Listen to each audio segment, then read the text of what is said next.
Hello guys, আমরা চলে এসেছি আবার। আমার হাত থেকে হাতে কেটে গাইস, বন্ধু কিছু বলার নেই, দাদা গাছ কেটে দিয়েছে গাইস। দাদা আমাদের সংসারী মানুষ, দাদা কাজ পেয়েছে আজকে।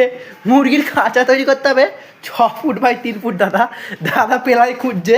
এই প্লাইটা নিন, এইটা 6 ফুট বাই 3 ফুট মুরগির খাঁচা আর 20 ইঞ্চি ডিপ।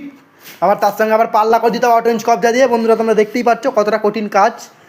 দাদা খুঁজছে নানা রকমের জিনিস গাইজ। আজকে আমার হাতটা গেছে কেটে, কিছু করার নেই, দুঃখিত হয় বন্ধুরা। আমাদের ভাই ছোটো ভাই খৈনি পাকাচ্ছে আর বসে আছে, ভাই আজকে একটা ইতি গজ করে দিয়েছে। আমি এখন সেটা বলবো না, সেটা যখন সাইড ফিনিশ হবে তখন বলবো। এখন বললে ফ্যামিলির লোক দেখে ফেললে খুবই চাপ বিশাল হয়ে যাবে। একটা জিনিসের পুরোপুরি ইতি গজ হয়ে গেছে, সেই জিনিসটা পরে বলবো, সাইড ফিনিশ হয়ে গেছে বন্ধুরা। এই ভাই করেছে সেই ইতি গজটা, টেরিফিক ভাই নিজের টাকা দিয়ে ভাই জিনিসটা কিনে আনলো, কিনে এনে ভাই জিনিসটাকে নষ্ট করে ফেললো। ভাইকে বুঝতেই পারছো। দাদা পেলাই খুঁজে পাচ্ছে না। দাদা ওইটুকু হবে নাকি মুরগির খাঁচা? দাদা আমার হাতে একটা লাভ বার দিয়েছে, কারণ সেবারে তোমরা হয়তো আমার সেই ভিডিওতে দেখেছো যে দাদার হাতে আমি একটা লাভ বার দিয়েছিলাম। এইখানে সেই যে হালকা দাগ আছে, দাদা আমার হাতে দিয়েছে কচি করে।